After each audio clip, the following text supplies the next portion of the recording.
Gemara and Brachot Yud Zayin Amud. This is the continuation of the Gemara's discussion in comparing and contrasting the two opinions that we saw in the Mishnayot. We saw two different cases that both featured a machloket between the Chachamim and Rabban Shimon ben Gamliel.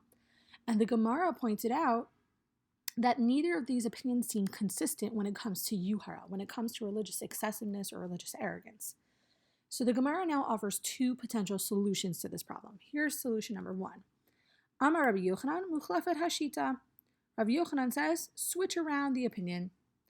There's no issue of an inconsistency between Rabban Shimon ben Gamliel's opinion internally and Chachamim's opinion internally.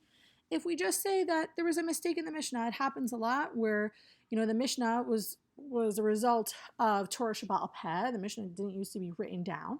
So sometimes we end up having slight mistakes where people are misquoted or the opinions get mixed up. And Rabbi Yochanan says that must have been what happened here.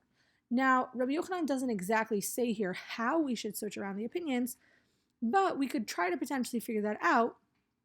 It seems more likely that Rabban Shimon ben Gamliel would think to say that we should always be concerned about yuhara, whereas Chachamim would say would not, but we can come back to that in discussion. So that's a solution number one, the way that we resolve this internal contradiction, both with Rabban Shimon ben Gamliel's opinion and Chachamim's opinion about what yuhara is, when we're concerned about yuhara.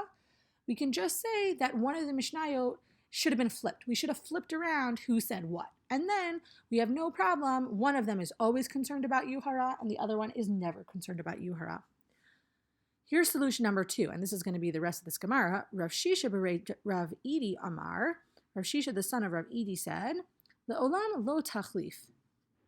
Forever, you should not switch it, right? Never switch these opinions. That would be silly. Don't do that. To Rabbanan ad Rabbanan lo kasha. Because Rabbanan's opinion against Rabbanan's own opinion, there's no issue. Meaning that when Rabbanan said that in the case of Kriyat Shema, we're not going to be concerned about yuhara, but in the case of Tisha B'Av, we are, there's not a contradiction within that. Clearly, Rabbanan has a certain definition of what yuhara means, and it applies in one case but doesn't apply in the other. So here's how Rav Shisha explains it. Kriyat Shema kevan dekule alma kakaru v'ihu nami kare lo machze kiyuhara. When it comes to the case of the groom saying Kriyat Shema on his wedding night, since the entire world, everyone else is reciting Kriyat Shema, and this guy the groom is going to be saying Kriyat Shema, it doesn't look like yuhara. But here in the case of staying home from work on Tisha B'Av, Kevan dekule alma avde malacha v'ihu lo ka'avid mechse kiyuhara.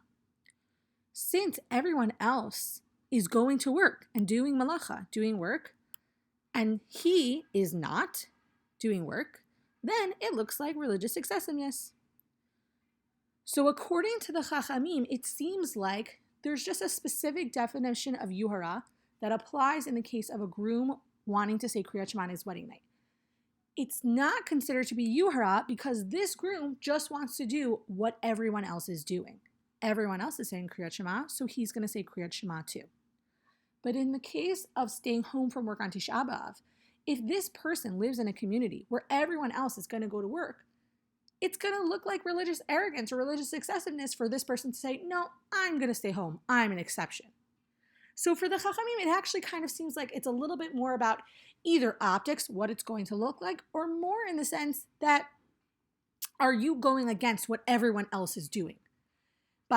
By trying to take on more, right, by trying to override your exemption from having to do something or go above and beyond, are you deliberately kind of going against what everyone else is doing and sticking out like a sore thumb? Rabban Shimon ben Gamliel, however, has a different definition of yuhara. To Rabban Shimon ben Gamliel ad Rabban Shimon ben Gamliel lo kasha. So also, the two opinions of Rabban Shimon ben Gamliel in each of these Mishnayot, when we weigh them against each other, there's no contradiction. It's not a difficulty. He just has a different definition of yuhara. Hatam, there in the case of Kriyat Shema, b'kavana talya milta va'anan sahade de lo matze lekivune date. In the case of a groom wanting to say Kriyat Shema, intention is the defining factor, right? It's the dependent thing, right? So Kriyat Shema is completely dependent upon the fact that you need to have intention. And we are witnesses to the fact that this person is not able to have the proper kavana because it's his wedding night. Aval hacha haroa omer melachahu de'ein lo. Here, in the case of someone staying home from work on Tisha B'Av, someone who sees that person staying home, they'll just say, this person doesn't have work today. He's not going to work, not because it's Tisha B'Av, but maybe he's just unemployed. We could go out and see how many unemployed people there are in the marketplace. So according to Rabban Shimon ben Gamliel, religious excessiveness seems to be more about the actual act, the actual thing that the person wants to be doing.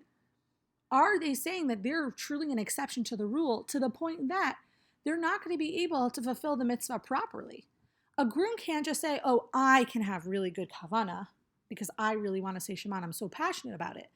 Kriyat Shema is something that really requires very strong concentration, and on someone's wedding night, they're not going to be able to achieve that level of concentration. But when it comes to someone wanting to stay home from work on Tisha B'Av, it doesn't really have anything to do with fulfilling a mitzvah, and it seems like Rabban Shimon Gamliel is adding this additional factor that we could give a different explanation as to why this person is staying home. In the case of saying Kriyat Shema, the groom has no other way to explain why he's saying Kriyat Shema other than that he thinks he's an exception to the rule. But in the case of staying home for work on Tisha B'Av, we could come up with a different excuse. We could just say, oh, you know what, maybe he's employed. That's not the only explanation for why this person is doing this. So for Rabban Shimon ben Gamliel, Yuhara seems to be when you do something for which the only explanation is that you are the exception to the rule. And there's no other possible potential explanation for what's going on.